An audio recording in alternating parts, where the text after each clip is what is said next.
What's up, men? I was recently chatting with a guy about the fact that women are increasingly hesitant to call themselves feminist, and he asked the question, should a man even consider dating a woman who considers herself a feminist? And I think it was a rhetorical question, but I'm going to answer it anyway, because even though I think feminism has become a full-blown hate movement, at least feminism proper, the kind that you find on college campuses, my answer is not an automatic no, because I'm more concerned with how people conduct themselves in life than the label that they attach to themselves. So let's spend a minute talking about what feminism is and is not so you can make wise decisions about who you allow into your life. And I want to start with a charming little editorial that showed up earlier this summer in the Washington Post called "Why Can't We Hate Men?" It was written by a gender studies professor out of Boston named Susanna Denuto Walters, and she makes the case that masculinity is based on oppression and violence and that it's shaped by racism, and therefore it's not only understandable, it's probably logical and desirable to hate men. I want to read you her closing argument because even though it's a little long, it's instructive for this conversation. So men, if you really are #with us and would like us to not hate you for all the millennia of woe you have produced and benefited from, start with this. Lean out so we can actually just stand up without being beaten down. Pledge to vote for feminist women only. Don't run for office. Don't be in charge of anything. Step away from the power. We got this. And please know that your crocodile tears won't be wiped away by us anymore. We have the right to hate you. You have done us wrong. #because patriarchy. Why articulate a coherent argument when you can simply emote with a hashtag? So let's follow the logic here. Susanna Walters is saying that because Group A has a historical grievance against Group B, they are fully justified not only in hating Group B, but in relegating the current members of that group to the lower levels of society. This is a repugnant way of thinking that has been used to justify some of the worst behavior in history. And I think that's why Susanna Walters has gotten such a backlash against this piece, including legal complaints against her department for creating a hostile environment. Reasonable people find this repellent. And among the reactions that I saw that I found kind of interesting were a lot of people on social media who were saying that Susanna Walters is clearly not a real feminist because real feminism is about equality. It's not about hatred. Well, allow me to retort. As someone who has spent far too much time on college campuses, I can assure you that Susanna Walters' brand of feminism, where she brings up all the old debunked tropes about the wage gap and the rape culture, and she resurrects complaints from the 1800s, it's all just run-of-the-mill feminist canon that you can find on any college campus across the country. I happen to own what appears to be one of the most commonly used gender studies textbooks. It's called Women's Voices, Feminist Visions. I picked this one up off eBay for about $5, and I think I overpaid. And how to describe this book? It's not real heavy on hard data. It's essentially a longer version of Susanna Walters' opinion piece. It's a collection of about 100 different essays, most of them outdated and freely available on the internet. It's interspersed with some commentary and guidance from the authors, and of course a little bit of feminist poetry that'll make you want to slit your wrist. She stands before the abortion clinic, confounded by the lack of choices. In the welfare line, reduced to the pity of handouts. Ordained in the... This textbook goes into great emotional detail about how women are oppressed in marriage and in religion and in medicine and biology and family and the arts and technology and college.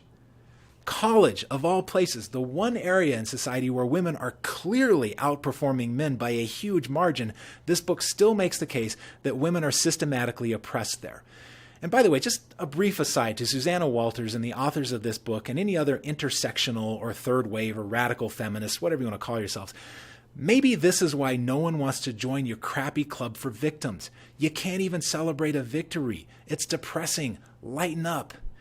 But getting back to the point, in this book, throughout these essays, you're going to find the same two ideas that you find throughout Susanna Walters' angry, hateful writing. Number one, that life is a vicious, cutthroat competition between men and women, and that if there's a man somewhere who's having a good day, there must be a woman somewhere who's being oppressed and suffering for it.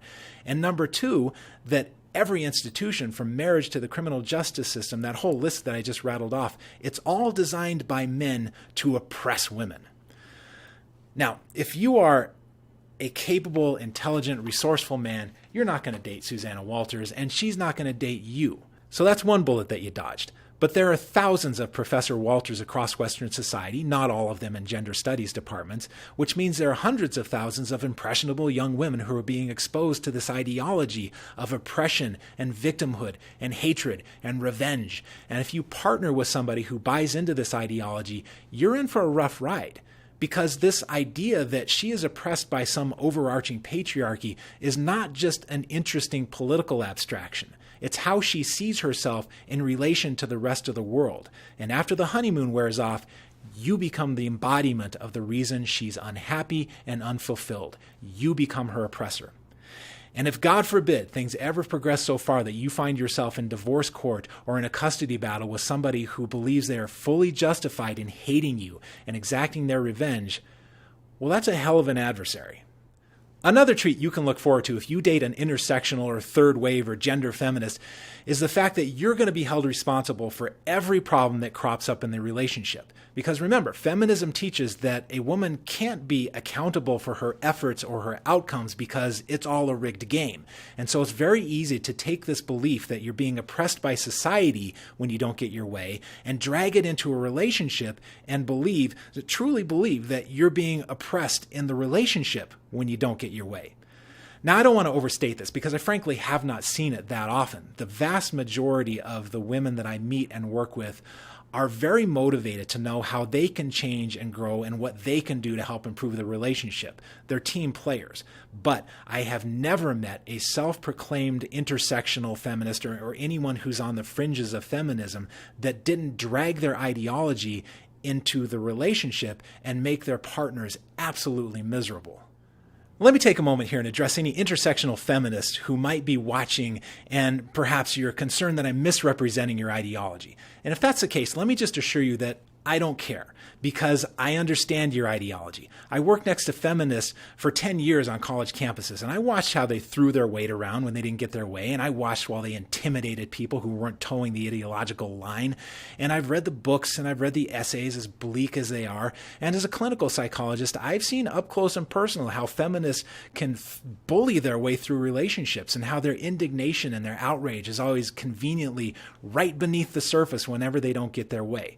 Now, I'm not mad at you for being mad at men if you're an intersectional feminist, because I'm sure you have your reasons, and I'm sure they're legitimate. But I don't think that anybody who embraces a victim-based ideology is equipped for a grown-up relationship, because all of that time that is spent rehearsing the victim narrative is time that could have been spent learning how to coexist with other human beings, learning how to give and take and compromise, and learning how to tolerate disappointment, and learning how to look inward when things aren't going right in a relationship, which is the one thing that you won't find anywhere in this ideology.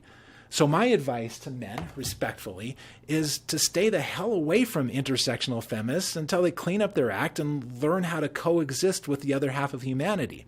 And if I'm talking to you, don't do it for me and don't do it for men. Do it for yourself. Do it because life is beautiful and it's too short to walk around with a dark cloud over your head. But back to the fellas, you shameless patriarchal oppressors. Having said all of that, I'm not suggesting that you never date someone who calls herself a feminist. In fact, the person who calls herself a feminist may be the ideal partner for you depending on how she defines the term. Because as prevalent as this hateful version of feminism is on campus and in the media, it's frankly not that common in the real world. The vast majority of women I know who call themselves feminists mistakenly believe that it has something to do with equality of opportunity. They're grossly misinformed about the true nature of feminism. And guess what? That's good. Because the person who truly embraces the idea of equality of opportunity, almost by definition, also has to embrace responsibility for their choices and for their outcomes. And that's a great quality in a partner.